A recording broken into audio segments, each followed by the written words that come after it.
नमस्कार, स्वागत है आपका ITNO स्वदेश पर। आप देख रहे हैं मिड कैप शेयरों को लेकर हमारा खास शो मिड कैप मसाला और आपके साथ मैं हूं अभिषेक सत्यव्रतम। बाजार में आज लगातार चौथे सत्र में हम गिरावट देख रहे हैं। हालांकि आज एक सीमित दायरे का कारोबार हो रहा है। निफ्टी में करीब 75 अंकों के आसपास की नरमी इस वक्त हम देख रहे हैं और निफ्टी बैंक की अगर बात करें तो जो गिरावट है वो है करीब 350 अंकों के आसपास की। निफ्टी बैंक कल चढ़ के बंद हुआ था लेकिन आज वहां पर गिरावट आई है और निफ्टी के मुकाबले ऑलमोस्ट प्रतिशत के लिहाज से डबल आपको गिरावट देखने को मिलेगी। एडवांस डिक्लाइन भी आज हम देख रहे हैं कि मंदी के खिलाड़ियों के पक्ष में है, क्योंकि करीब 1800 शेयर इस वक्त हैं गिरावट वाले और करीब 1000 शेयरों में हम तेजी पर कारोबार होते हुए देख रहे हैं। कंजम्पशन में कुछ शेयर आज अच्छा परफॉर्म कर रहे हैं। HUL है टॉप गेनर, करीब 0.25% के आसपास की तेजी वहां पर है। इसके अलावा Nestle, Maruti Suzuki, Asian paints, Grasim, ये कुछ और शेयर हैं जो विद इन कंजम्पशन आपको अच्छा परफॉर्म करते हुए दिखेंगे। लेकिन प्रेशर कहां पर है? प्रेशर है IT शेयरों पर और इसके अलावा सिलेक्टिव ऑटो शेयरों पर। टाटा मोटर 2% की गिरावट के साथ आज है निफ्टी का टॉप लूजर और इसके अलावा विप्रो, टेक महिंद्रा, ये शेयर हम देख रहे हैं कि गिरावट दिखा रहे हैं 1 से 1.5% की। लेकिन बैंकिंग का मूड जो खराब किया है वो जो दो बड़े दिग्गज बैंक हैं वेटेज के लिहाज से, ICICI बैंक और HDFC बैंक, दोनों के दोनों इस वक्त 1% से ज्यादा की गिरावट के साथ कारोबार कर रहे हैं। इन पर हम विशेष टिप्पणी लेंगे अपने एक्सपर्ट से, लेकिन पहले यह देख लेते हैं कि मिड कैप का आज माहौल कैसा है और कहां पर बड़ा एक्शन हमें आज के सत्र में दिख रहा है। 3 तस्वीरें आपके स्क्रीन पर लेकर आएंगे। पहली तस्वीर में आपको दिखेगा बजाज इलेक्ट्रिकल 7% की तेजी है।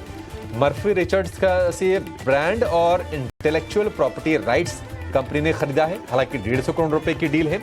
पहले से ही कंपनी उनके प्रोडक्ट बेच रही है उस ब्रांड से, अब इसने ब्रांड नेम को अक्वायर कर लिया है। शेयर में तेजी हम देख रहे हैं। हालांकि अगर आप साल भर में देखेंगे तो 35% ये शेयर नीचे दिखाई देगा। आज की तेजी 7-8% के आसपास की है। Auto ancillary company Minda Corp में 8.5% की हम शानदार तेजी देख रहे हैं और उसकी वजह यह है कि इन्होंने विजन 2030 लॉन्च किया है और अगले 5 साल में कंपनी प्लान कर रही है अपने रेवेन्यूज को, यानी कि आय को 3.5 गुना बढ़ाने की और कर्ज मुक्त होने की। साथ ही कमर्शियल व्हीकल, 2 व्हीलर, 3 व्हीलर पर थोड़ा एक्सपोजर अपना कम करेगी और कंपनी कोशिश करेगी कि पैसेंजर व्हीकल जिससे मार्जिन ज्यादा आता है उससे आय इनकी ड्राइव हो। इसके अलावा एक और कंपनी श्री लोटस डेवलपर्स 8.5% ये शेयर दौड़ गया है और उसकी वजह यह है कि मोतीलाल ओसवाल की इस पर बाय की रेटिंग आई है और लक्ष्य उन्होंने दिया है 250 रुपए का। तो ये 3 शेयर आज हमारे रडार पर हैं और तीनों के तीनों ये तेजी वाले शेयर आपके सामने हैं। इन पर आगे हम चर्चा करेंगे, अपने एक्सपर्ट से व्यू लेंगे, लेकिन पहले ये देख लेते हैं कि इस वक्त आपको निफ्टी में करना क्या है। अगले 3 घंटे का ट्रेड जानेंगे। हमारे साथ जुड़ गए हैं बाजार के जाने माने दिग्गज मोतीलाल ओसवाल के वाइस प्रेसिडेंट और head technical research Ruchit Jain. Ruchit ji, बहुत शुक्रिया आपका समय देने के लिए। स्वागत है आपका ITNO स्वदेश पर। रुचित जी, 4 सत्र की गिरावट, 25,100 के आसपास का निफ्टी, आप बाजार को यहां से और वीक होते हुए देख रहे हैं या फिर सही समय है कॉन्ट्राबाइंग करने का? और जो बचा हुआ 3 घंटे का सत्र है, आप क्या रेकमेंड करेंगे, क्या सौदा लेना चाहिए इंडेक्स में? जी नमस्ते, very good afternoon Abhishek ji. I think लोग जो पिछले 4-5 सप्ताह से हमने मार्केट में करेक्शन इंडेक्स फ्रंट पे देखा है, वहां पे कोई भी ट्रेंड रिवर्सल के साइंस नहीं है। और नो ये मोर एक correction with in an up trend, जिसे हम कहते हैं कि अप ट्रेंड में नो जब ओवरबॉट सेटअप्स हो जाते हैं, हमने 1000 पॉइंट की तेजी देखी थी। 24,400 से ही अप मूव स्टार्ट होता और 25,400 तक 1000 पॉइंट मार्केट चला बिना कोई करेक्शन के। सो आई थिंक ये जस्ट डिप है with in this up trend और 25,000 से 24,950 टेक्निकली ये जो रेंज है वो काफी स्ट्रॉन्ग सपोर्ट जोन है मार्केट के लिए। सो हमें लग रहा है कि एक बाय ऑन डिप की रणनीति मार्केट्स के लिए रखनी चाहिए और 25,000 के आसपास अगर इंडेक्स मिलता है, 25,000 से 24,950, वो आइडियली नो कॉन्ट्रा ट्रेड्स लेने के लिए या फिर से वहां पे खरीदारी करने के लिए काफी अच्छे रेंज रहेंगे और वहां से वापस से मार्केट एक अप ट्रेंड की रिजम्पशन वहां पे कर सकता है। तो रिस्क रिवॉर्ड रेशियो फेवरेबल बनेंगे थोड़ा सा अगर 25,000 24,950 की रेंज में मिलता है तभी। सो इंडेक्स फ्रंट पे ये सलाह रहेगी कि थोड़ा सा अगर डिप मिलता है 25,000 के आसपास तो वहां पे खरीदारी करें। फिलहाल स्टॉक स्पेसिफिक अप्रोच रखें और जहाँ पे नो थोड़ी बेटर अपॉर्चुनिटीज अभी भी, अगर आप इंट्राडे या 1-2 दिन के ट्रेडर्स है तो स्टॉक्स में ज्यादा बेटर अपॉर्चुनिटीज रह सकती है। ठीक है, ले देखिए रणनीति यही है कि इंडेक्स में आपको बाय ऑन डिप्स करनी है, थोड़ा और नीचे जाने दीजिए तो आपके लिए यहाँ पर खरीदारी की अपॉर्चुनिटी बन जाएंगी। 25,100 का निफ्टी हो गया, यानी कि 4 सत्र में जो गिरावट है वो है 325 अंकों से भी ज्यादा का। ठीक है, लेकिन रुचि जी बताइए कि अगर स्टॉक स्पेसिफिक अगर ट्रेड लेना है तो आपके हिसाब से बढ़िया मौके कहां पर हैं? बताइए, कन्विक्शन वाले अपनी 2-3 शेयर जरा बता दीजिए जहां पर अच्छे कमाई के मौके बन जाएंगे। ये अभिषेक जी, एक तो लार्सन एंड टुब्रो हैवीवेट्स में से हमें काफी अच्छा लग रहा है यहाँ पे, क्योंकि आप देखें तो वैसे तो स्टॉक का पिछले 18 महीना से एक कंसोलिडेशन फेज में रहा है, कोई भी डायरेक्शन मूव नहीं दिया है। बट ये जो पिछले कुछ 3-4 हफ्तों की एक्टिविटी आप देखेंगे तो एक तो जो करेक्शन आए उसमें पहले स्टॉक ने अपने 200 दिन के मूविंग एवरेज पर एक सपोर्ट बेस बनाया, फिर हायर बॉटम बना के 20 डे के आसपास नया सपोर्ट बेस बना रहा है, और जो प्राइस अप मूव्स आ रहा है उसमें ग्रेजुअली वॉल्यूम्स बढ़ रहा है। सो आई थिंक ये सब स्ट्रक्चर्स यूजुअली हम ब्रेकआउट के पहले ही देखते हैं। सो एक थोड़ा एंटिसिपेशन कर रहे हैं हम, जिसमें लार्सन एंड टुब्रो के रिस्क रिवॉर्ड रेशियो ब्रेकआउट के पहले ही फेवरेबल है यहाँ पे। तो करंट लेवल्स पे एलएनटी में एक तो खरीदारी की सलाह है, 3630 के नीचे स्टॉप लॉस रखे और 3900 तक के टारगेट्स ये स्टॉक में हम शॉर्ट टर्म में एक्सपेक्ट कर रहे हैं। और दूसरा पिक जो हमने हमारे क्लाइंट्स को भी रेकमेंड किया है वो है पूना वाला फिनकॉर्प। आप देखेंगे तो इसी हफ्ते की शुरुआत में, इसी हफ्ते में हमने ये स्टॉक में एक सिग्निफिकेंट अपमूव अच्छे वॉल्यूम्स के साथ में ब्रेकआउट देखा था। लास्ट 3 ट्रेडिंग सेशन से बाजार के साथ साथ थोड़ा पुल बैक मूव आया, बट जैसे वॉल्यूम्स हम प्राइस अप मूव में देख रहे थे वैसे वॉल्यूम्स सेलिंग में नहीं है, और रनो स्टॉक अपने सपोर्ट के आसपास अभी ट्रेड कर रहा है। तो पूना वाला फिनकॉर्प रहेगा जहाँ पे हम एक अच्छा मूव एक्सपेक्ट कर रहे हैं फिर से करंट लेवल से। तो 474 के स्टॉप लॉस से ये ट्रेडिंग के पर्सपेक्टिव से खरीदारी कर सकते हैं 515 के टारगेट्स के लिए। ठीक है, एलएनटी और ये पूना वाला फिनकॉर्प, ये दो शेयर हैं रुचि जी के रडार पर। पूना वाला फिनकॉर्प के लिए 515 रुपए के टारगेट और एलएनटी के लिए जो टारगेट है वो है 3,900 रुपए का। आज हम शेयर में 1% की तेजी देख रहे हैं, और इस तेजी के पीछे वजह यह है कि कंपनी ने बीएल के साथ एक करार किया है एयरफोर्स के advanced medium combat aircraft programme के लिए, यानी कि एएमसीए प्रोग्राम के लिए, और उसके चलते शेयर में हम तेजी देख रहे हैं। और पूना वाला फिनकॉर्प हम देख रहे हैं कि एनबीएफसी शेयरों में आज अच्छी बाइंग हो रही है। बजाज फाइनेंस ने तो रिकॉर्ड हाई भी बनाया है, और पूना वाला फिनकॉर्प में भी तेजी हो रही है। तो विद इन थीम जहां पर खबरें भी हैं और जहां पर एक्शन हो रहा है, उनमें से रुचि जी ने आपके लिए ये शेयर चुन के लेकर आए हैं। ठीक है, ये दो बढ़िया शेयर हो गए। कुछ और शेयरों की जरा बातचीत करते हैं। आज के सत्र में अगर आप देखेंगे तो जो कंजम्पशन वाले शेयर है ना, उसमें सेलेक्टिव बाइंग है। एफएमसीजी उतना चला नहीं था। एफएमसीजी वाले शेयरों में आज तेजी हो रही है। आप देखेंगे एचयूएल ऊपर है, नेस्ले के शेयर में हम तेजी देख रहे हैं। इसके अलावा एशियन पेंट के शेयर में भी तेजी हो रही है। रुचि जी, कहीं कोई पिक आपकी एफएमसीजी बास्केट में? जी, वैसे तो काफी ब्रॉड कंसोलिडेशन फेज में ही रहा है एफएमसीजी स्पेस, लेकिन अगर एक स्टॉक स्पेसिफिक आउट परफॉर्मेंस देखे तो टाटा कंज्यूमर के चार्ट स्ट्रक्चर्स काफी पॉजिटिव लग रहे हैं यहाँ पे, कि स्टॉक ने रिसेंटली एक चैनल का ब्रेकआउट दिया है, एक हाई टॉप हाई बॉटम का स्ट्रक्चर भी बना रहा है, और ये 1170 1180 जो प्रीवियस स्विंग हाइस के आसपास थे वहां तक शॉर्ट टर्म में जा सकता है। तो अगर सेक्टोरल मूव थोड़ा अगर कंटिन्यू रहता है, सो टाटा कंज्यूमर को ट्रेडिंग के पर्सपेक्टिव से यहाँ पे खरीदारी कर सकते हैं 1100 के नीचे स्टॉप लॉस रख के 1180 के अराउंड के टारगेट्स के लिए।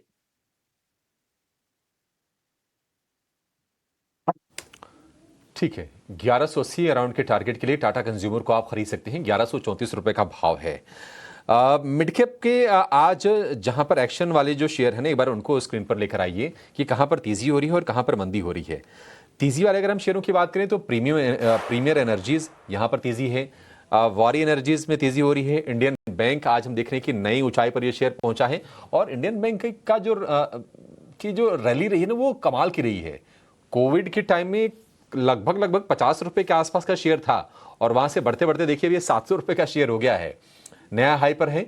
3% के आसपास की तेजी है। जुबिलेंट फूड में आज तेजी हो रही है। इसके अलावा हम देख रहे हैं कि एबी कैपिटल ने भी नया हाई बनाया है, और त्योहारी सीजन चल रहा है, सेल का मौसम भी शुरू हो गया है, तो एसबीआई कार्ड को भी उसका बेनिफिट मिल रहा है। एसबीआई कार्ड का शेयर भी आपको करीब 1.5-2% ऊपर दिखाई देगा।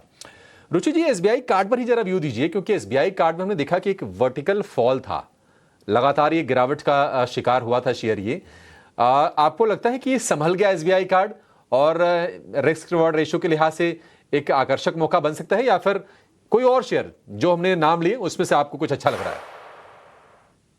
एसबीआई कार्ड अगर थोड़ा सा पोजिशनल व्यू है तो यहाँ पे खरीदारी की जा सकती है। स्टॉक ने ऑलरेडी एक प्राइस वाइज करेक्टिव फेज के थ्रू गया है, कि जहाँ पे 1000 रुपए के आसपास का हाई बना के स्टॉक ने 780 800 के आसपास का रीसेंट स्विंग लो बनाया है। तो आई थिंक सपोर्ट बेस तो काफी स्ट्रॉन्ग ये रिसेंट स्विंग लोस पे बन चुके हैं और वो लेवल्स इंटैक्ट रहता है तो आप फिर से ग्रेजुअली ये स्टॉक में 950 के आसपास के लेवल्स एक्सपेक्ट कर सकते हैं। बस यही है कि थोड़ा सा लो बीटा नेम है तो नो बहुत फास्ट अप मूव एक्सपेक्ट नहीं कर रहे, बट एक ग्रेजुअल अप मूव नो आप एसबीआई कार्ड्स में करंट लेवल से एक्सपेक्ट कर सकते हैं। ठीक है, एसबीआई कार्ड में करंट लेवल से आप खरीदारी कर सकते हैं। इस बीच देखिए डाबर को लेकर एक खबर आ रही है कि कंपनी को 272 करोड़ रुपए का एक डिमांड नोटिस मिला है। हालांकि शेयर हमें ऊपर दिखाई दे रहा है, डाबर ने भी पैसे बना के दिए हैं, लेकिन एक ये नेगेटिव खबर फिलहाल स्क्रीन पर आ रही है। हालांकि शेयर भाव पर हम कोई ज़्यादा इसका इम्पैक्ट हम देख नहीं रहे हैं। 272 करोड़ रुपए का डिमांड नोटिस है ये। लेकिन आज मिड कैप स्पेस में जो दो सुपरस्टार हैं और हमने जो आपको 3 तस्वीरें दिखाई शो की शुरुआत में, उनकी जरा बातचीत कर लेते हैं। बजाज इलेक्ट्रिकल्स 7% की तेजी आज है, मर्फी रिचर्ड ब्रांड को ये खरीद रही है। मिंडा कॉर्प विजन 2030 इन्होंने लॉन्च किया है, यानी कि जो आगे के लिए जो टारगेट अपने सेट किए हैं काफी एग्रेसिव हैं और बाजार उसको रेस्पेक्ट कर रहा है और शेयर धारकों की भी हो रही है बल्ले बल्ले। दोनों शेयर 7% 8% ऊपर ही कारोबार कर रहे हैं। हालांकि बजाज इलेक्ट्रिकल्स की बात करें तो ये इस शेयर ने काफी अंडर परफॉर्म भी किया है बाजार को। आज से पहले अगर आप देखेंगे तो साल भर में 40% के नेगेटिव रिटर्न थे। रुचि जी, बजाज इलेक्ट्रिकल्स मिंडा कॉर्प दोनों पर आप राय दीजिए, कहां पर आपका कन्विक्शन है किसी को अगर नई बाइंग करनी हो तो? बजाज इलेक्ट्रिकल्स में जस्ट फिलहाल तो ये पुल बैक मूव ही लग रहा है और हम काफी बार देखते हैं कि जब न्यूज बेस्ड मूव्स रहती है तो एक आध 2 दिन का मूव रहता है, फिर स्टॉक में फॉलो बाइंग मिसिंग रहता है और स्टॉक ने वैसे भी काफी समय से अपने 200 दिन के मूविंग एवरेज के हर्डल सरपास नहीं किया है, जो अभी भी 660 के आसपास ट्रेड का है। तो मैं यहाँ पे तो अवॉइड करने की सलाह दूंगा बजाज इलेक्ट्रिकल्स को। हाँ, किनके पास एग्जिस्टिंग पोजीशंस है तो थोड़ा पुल बैक पे वेट कर सकते हैं और 650 660 अगर आता है आगे चल के तो वहां पे एक बार फिर से पोजीशंस को रिव्यू करें। बट डेफिनेटली मिंडा कॉर्प के स्ट्रक्चर्स दोनों के कंपैरेटिवली में ज्यादा स्ट्रॉन्ग है। ये स्टॉक ने भी एक अच्छा खासा कंसोलिडेशन फेज देखा है। कंसोलिडेशन फेज के बाद में 450 480 की रेंज में एक स्ट्रॉन्ग सपोर्ट बेस बनाया और आई थिंक ये नई तेजी यहाँ से शुरुआत हो सकती है क्योंकि वॉल्यूम्स प्राइस अप मूव्स में काफी अच्छे हैं और ये पोजिशनली यहाँ पे 660 680 ये रेंज आप एक्सपेक्ट कर सकते हैं मिंडा कॉप में। तो करंट लेवल्स पे अगर दोनों में से कोई चूज करना है, डेफिनेटली अगर दोनों इंडिविजुअली भी देख रहे हैं तो बजाज इलेक्ट्रिकल्स में एक दिन का मूव है, फॉलो अप मूव को देखे फिर डिसीजन ले। बट मिंडा कॉप डेफिनेटली लग रहा है कि करंट लेवल्स पे एक्यूमुलेट किया जा सकता है। ठीक है, मिंडा कॉर्प में आप करंट लेवल पर खरीदारी आप कर सकते हैं, अकोमोलेशन वाले प्राइस पे ये है। लेकिन बजाज इलेक्ट्रिकल्स बिल्कुल सही बात है, एक दिन के मूव से आपको जज नहीं कर सकते और देखते हैं अगर सस्टेन बाइंग होती है तो आगे इस पर हम राय लेंगे, कभी न कभी चर्चा में ये शेयर आ ही जाएगा। एक छोटे से ब्रेक ले रुकेंगे, ब्रेक के बाद जब लौटेंगे तो आपको हम बताएंगे कि अभी अगर आपको ऑप्शंस में ट्रेड करना है तो अच्छे मौके कहां पर है, कौन से शेयर में आपको रणनीति बनानी चाहिए और आगे कुछ और शेयरों पर, अच्छे शेयरों पर रुचि जी से हम व्यू लेंगे, आप कहीं जाएगा नहीं।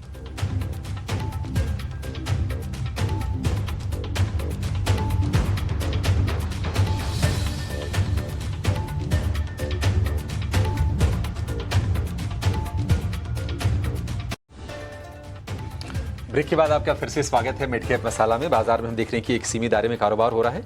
निफ्टी की जो गिरावट है 80 अंकों के आसपास की है और निफ्टी बैंक करीब 380 अंक नीचे।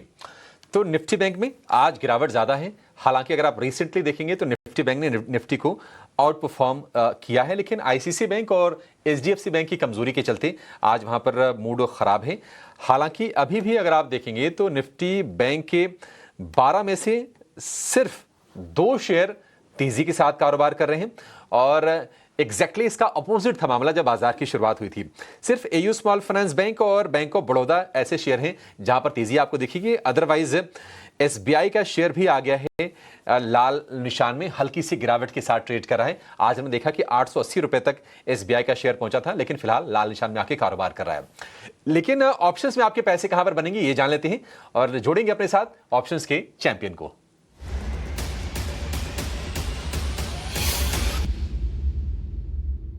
हमारे साथ जुड़ गए हैं एंजल वन के राजेश भोसले। राजेश जी, बहुत शुक्रिया आपका समय देने के लिए, स्वागत है। बताइए क्या ट्रेड करना है, कहां पर मौके हैं आपके हिसाब से? अभिषेक जी, आफ्टरनून। देखिए, लास्ट नाइट टर्बो का अगर वीकली चार्ट देखें तो ऑलरेडी एक मल्टी वीक ब्रेकआउट इसमें देखने को मिला है और आज हम देख रहे हैं कि डेली चार्ट में एक कंटिन्यूएशन पैटर्न ब्रेकआउट दिखाई दे रहा है। Out of the money call जो है उसमें भी अनवाइंडिंग दिखाई दे रही है, तो यहाँ से एक अच्छा खासा अपट्रेंड हमें अपमूव एक्सपेक्ट कर रहे हैं। तो लासन का 3700 का कॉल बाय करना है, ये अराउंड 30 रुपए के आसपास ट्रेड करे, 8 रुपए के स्टॉप लॉस से बाय करना है फॉर द टारगेट्स ऑफ 74।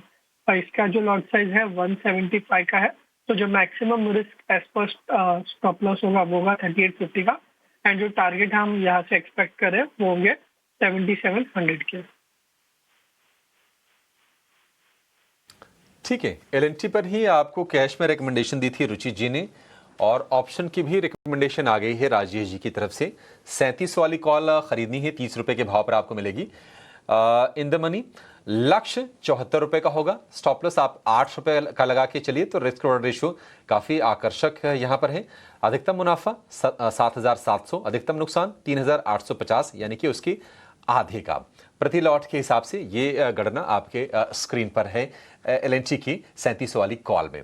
लेकिन ध्यान रखिए, कॉल पुट थोड़े रिस्की होते हैं, वहाँ जो डेरिवेटिव के जो सौदे होते हैं, तो टाइमिंग बड़ी इंपॉर्टेंट होती है एग्जिट की या फिर एंट्री की। और स्टॉप लॉस को आप बिल्कुल फॉलो कीजिए और अपने ट्रेड को मॉनिटर करते रहिए जब भी आपको ट्रेड लेते हैं एफएनओ में। तो राजेश जी, बहुत शुक्रिया आपका समय देने के लिए और ये बेहतरीन स्टडी हमारे दर्शकों को बताने के लिए। लेकिन अब ये जान लेते हैं कि अगर आपको निवेश करना है तो आपके लिए आकर्षक अपॉर्चुनिटीज बाजार में कहां पर हैं, लेकर आएंगे मिड कैप के महारथी को।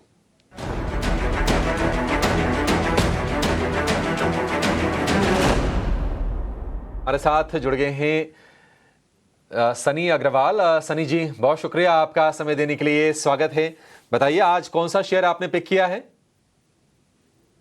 गुड आफ्टरनून एवरीवन, और शो में इनवाइट करने के लिए धन्यवाद। आज मिड कैप के तौर पर श्याम मेटालिक को मैं रिकमेंड करना चाहूंगा with a price target of 1100। Current market price की अगर हम बात करें तो इस पे मार्केट कैप जो है कंपनी का तकरीबन 26,000 करोड़ का मार्केट कैप है। One of the leading integrated steel manufacturer है, तकरीबन 15 मिलियन टन की कैपेसिटी है कंपनी की, और एंड टू एंड पूरे प्रोडक्ट बनाती है, right from iron ore to finish various product like long as well as the flat steel product. और रिसेंटली कंपनी ने एक एम्बिशियस 10,000 करोड़ का केपेक्स प्लान स्टार्ट किया था, जिसमें से 7,000 करोड़ ऑलरेडी स्पेंड कर चुके हैं और 2 से 3,000 करोड़ की जो पेंडिंग रहेंगी आने वाले 2 साल में हम देखेंगे। इसके चलते हम देखेंगे कि कंपनी में काफी सारे नए प्रोडक्ट्स ऐड हो जाएंगे, जैसे एल्यूमिनियम फॉइल है, वैगन रेलवे वैगन मैन्युफैक्चरिंग की जो फैसिलिटी है, cold rolled steel stainless steel की फैसिलिटी है। तो ओवरऑल जिस तरह से कैपेसिटी का एक्सपेंशन चल रहा है, हमें लगता है कि आने वाले 2 से 3 साल में कंपनी में ये क्षमता है कि 15 से 16% की जो ग्रोथ है वो आगे जाके बरकरार रह सकती है। और एट द सेम टाइम जिस तरह से हम देख रहे हैं कि ओवरऑल मेटल्स में भी मेटल के दामों में कहीं ना कहीं एक स्ट्रॉन्ग मोमेंटम बना हुआ है because of rate cut by US Fed, और ग्लोबली कहीं ना कहीं इन्फ्लेशन कंट्रोल में आया है, तो उसका भी एक इनडायरेक्ट बेनिफिशियरी श्याम मेटालिक रहेगा, क्योंकि हम देखेंगे कि फिनिश गुड्स के जो दाम है उसमें भी कहीं ना कहीं अप ट्रेंड आते हुए दिखेगा। तो तकरीबन अभी 900 से 1,000 करोड़ का प्रॉफिट कंपनी सालाना बनाती है। हमें लगता है कि आने वाले 2 से 3 साल में जो प्रॉफिट है 900-1,000 करोड़ वाला बढ़ करके 1,300-1,500 करोड़ होने की उम्मीद है हमारी, और इसी के चलते मीडियम टू लॉन्ग टर्म के लिहाज से श्याम मेटालिक को पोर्टफोलियो में ऐड किया जा सकता है। ठीक है, श्याम मेटलिक्स में आप तेजी देख भी रहे होंगे, 2% के आसपास की मजबूती है, 920 रुपए का भाव है।